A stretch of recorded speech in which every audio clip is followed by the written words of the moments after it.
भगवान महावीर जन्मकल्याणक महोत्सवानिमित्त आस्था फाउंडेशन सोलापूर संचलित आस्था रोटी बँक यांच्या वतीनं माता त्रिशूला देवी पुरस्कार सोहळा उत्साहात पार पडलाय। धार्मिक, सामाजिक आणि सेवाभावी क्षेत्रात उल्लेखनीय कार्य करणाऱ्या 21 कर्तृत्ववान मातांचा यावेळी सन्मान करण्यात आलाय। कार्यक्रमाची सुरुवात प्रमुख पाहुण्यांच्या हस्ते भगवान महावीर यांच्या प्रतिमेचे पूजन आणि नमोकार महामंत्र जपाने केली। त्यानंतर पाहुण्यांचा सत्कार करण्यात आलाय। सिव्हिल हॉस्पिटलचे ऋत्विक जयकारा यांनी आस्था रोटी बँकेच्या माध्यमातून दररोज शेकडो रुग्ण आणि नातेवाईकांना अन्नदान केले जात असल्याचं सांगितलंय। सरकारी वकील प्रदीप सिंग राजपूत यांनी जगा आणि जगू द्या हा भगवान महावीरांचा संदेश देत सर्व पुरस्कार विजेत्यांचे अभिनंदन केले।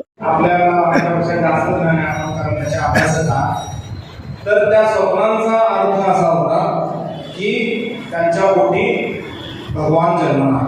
त्या स्वप्नांचा अर्थ वगैरे असे काय काय होते म्हणजे तर अशी स्वप्न त्यांना आगळच पडली, म्हणजे त्यांच्या पोटी भगवानाचा जन्म होणार।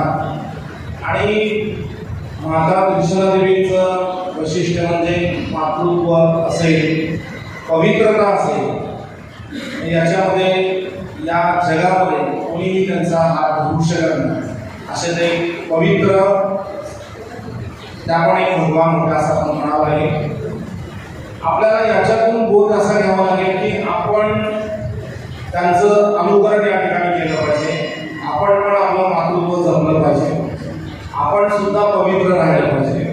केवळ आपण राहून चालत नाही, तर आपण ज्यांच्या बरोबर राहतो, ज्यांच्याबरोबर बसतो, ज्यांच्याबरोबर उठतो, त्या देखील व्यक्ती कशा झाल्या पाहिजे याचा आपण प्रयत्न करणे गरजेचं आहे। आपण पवित्र आहे, पण आपलं उठणं बसणं जर अपवित्र लोकांबरोबर असेल तर तुम्ही सुद्धा अपवित्र म्हणून गणले जाल, असा आजकालचा समाजाचा नियम आहे। यानंतर प्रिया पाटील, सारिका कासार, डॉक्टर सारिका मेहता आदी 21 महिलांना ट्रॉफी, सन्मानपत्र आणि पुष्प देऊन गौरवण्यात आले। समाजात निस्वार्थ भावनेने कार्य करणाऱ्या महिलांना प्रोत्साहन देण्याचा उद्देश असल्याचे संस्थापक विजय छंचुरे यांनी सांगितले। कार्यक्रमाचे सूत्रसंचालन सुवर्णा कटारे यांनी केले। विविध पदाधिकारी आणि सदस्यांच्या उपस्थितीत हा प्रेरणादायी सोहळा पार पडलाय। हा जो स्तुत्य उपक्रम आहे हा पुढेही आपण चालू ठेवा अशी अगदी मनापासून अपेक्षा करतो। मला चांगला आठवतं 4 महिन्यांपूर्वी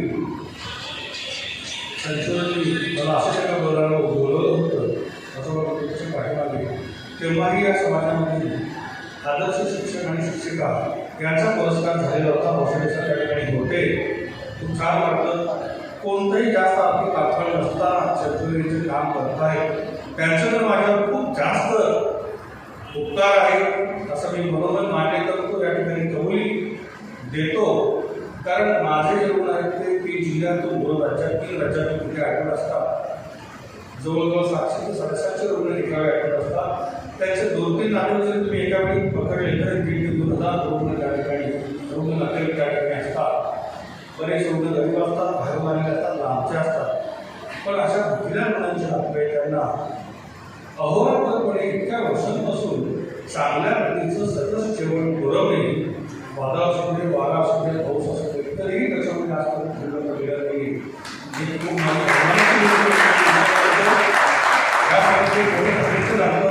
त्या ठिकाणी या ठिकाणी डेडिकेशन लागतं, समाजातली आत्मसमर्पण प्रेरणा लागते की ज्याच्याकडे आहे ते साधे आहे ते दिसायला नाही, पण ते जेव्हा जेव्हा मला फोन करतात मी त्यांना कधीच नकार देत नाही। तुमच्या संपूर्ण प्रोग्रामला प्रत्येक त्यांच्या प्रोग्राम मी येण्याचा प्रयत्न करतो।